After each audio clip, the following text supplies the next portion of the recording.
Hello everyone, welcome back to my channel. चलिए तो बेटा आज हम यहाँ पर पढ़ने वाले हैं कि किस तरह से कन्वर्ट करेंगे एनएनपी एट एफसी में या जीडीपी एट एमपी में। मतलब जितने भी हमारे ये आइटम्स हैं इनको कैसे एक दूसरे में कन्वर्ट करना है वो चीज़ हम यहाँ पे पढ़ेंगे। चलिए ध्यान से समझेंगे।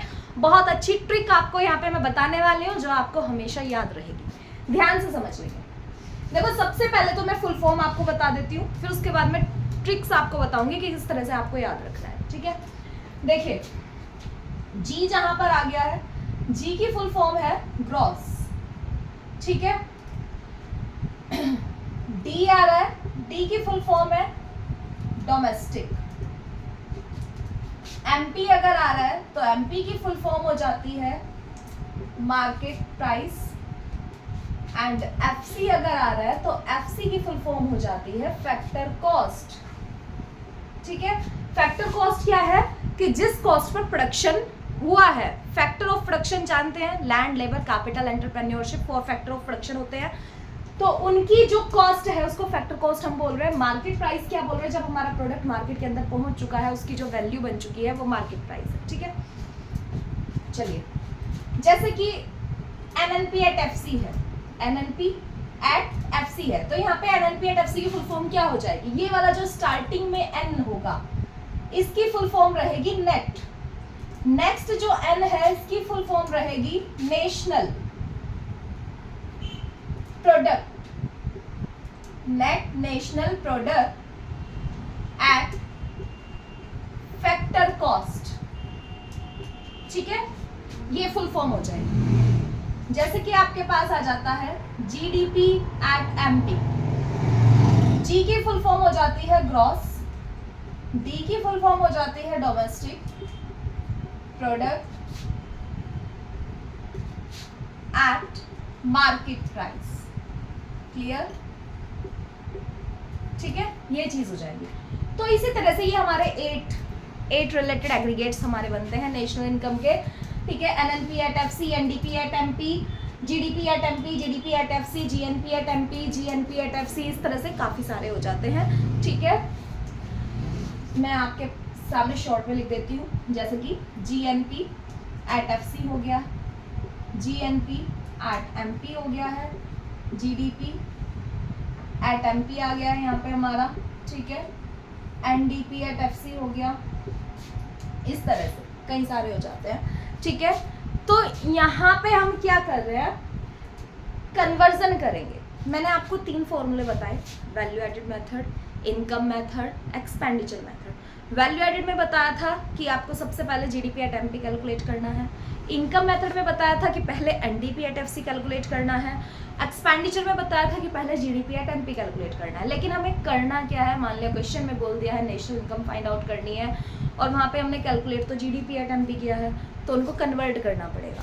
देखो तीन पॉइंट याद रख लेना, बस 3। देखो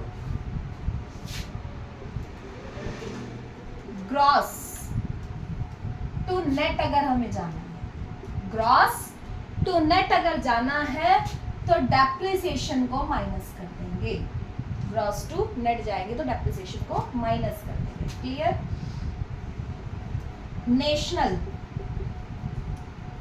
नेशनल टू डोमेस्टिक अगर हम जा रहे हैं, नेशनल टू डोमेस्टिक अगर हम जा रहे हैं तो एनएफआईए को माइनस कर दीजिए। MP market price, MP to FC अगर जा रहे हैं, एफसी क्या है फैक्टर कॉस्ट, तो माइनस एनआईटी कर दीजिए। बस इतना आपको याद रखना है। ठीक है, ग्रॉस टू नेट जाएंगे तो डेप्रिसिएशन माइनस हो जाएगा। नेशनल टू डोमेस्टिक जाएंगे एनएफआईए माइनस हो जाएगा। एमपी टू एफसी जाएंगे एनआईटी माइनस हो जाएगा, नेट इनडायरेक्ट टैक्स। और अगर इनसे अपोजिट जाएंगे तो प्लस हो जाएंगे। अगर आप नेट टू ग्रॉस जाना चाहते हैं तो डेप्रिसिएशन प्लस हो जाएगा। डोमेस्टिक टू नेशनल जाना चाहते हैं तो एनएफआईए प्लस हो जाएगा। एफसी टू एमपी जाना चाहते हैं तो एनआईटी प्लस हो जाएगा। तो आप ओनली एक चीज़ याद रख लीजिए, चाहे माइनस वाली रख लीजिए चाहे प्लस वाली रख दीजिए, दूसरी उसकी अपोजिट। ठीक है, ये ट्रिक आप याद रख लीजिए। कन्वर्जन करना कभी नहीं भूलेंगे, कोई प्रॉब्लम नहीं आएगी कन्वर्ट करके, कुछ भी क्वेश्चन पूछ लो। ठीक है, और सारे क्वेश्चन मैं आपको कराऊंगी, टेंशन लेने की बिल्कुल भी जरूरत नहीं है।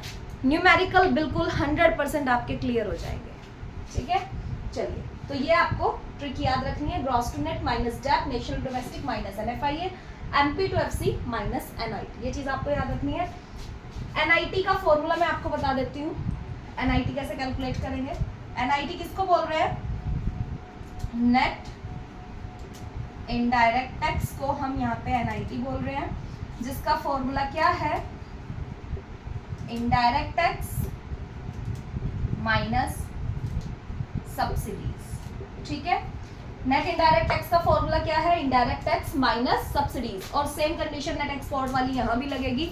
इन केस आपको इनडायरेक्ट टैक्स गिवन ना हो तो सब्सिडीज गिवन हो तो आपको इनडायरेक्ट टैक्स को जीरो मान लेना है। जीरो से जब हम किसी चीज को माइनस करेंगे तो उसकी वैल्यू माइनस में आनी है, ठीक है, ये चीज ध्यान रखें, ठीक है। चलिए, तो आज के लिए इतना ही, इसको आप अच्छे से रिवाइज करें, जो भी आपकी प्रॉब्लम हो वो आप कमेंट करें। Thank you so much.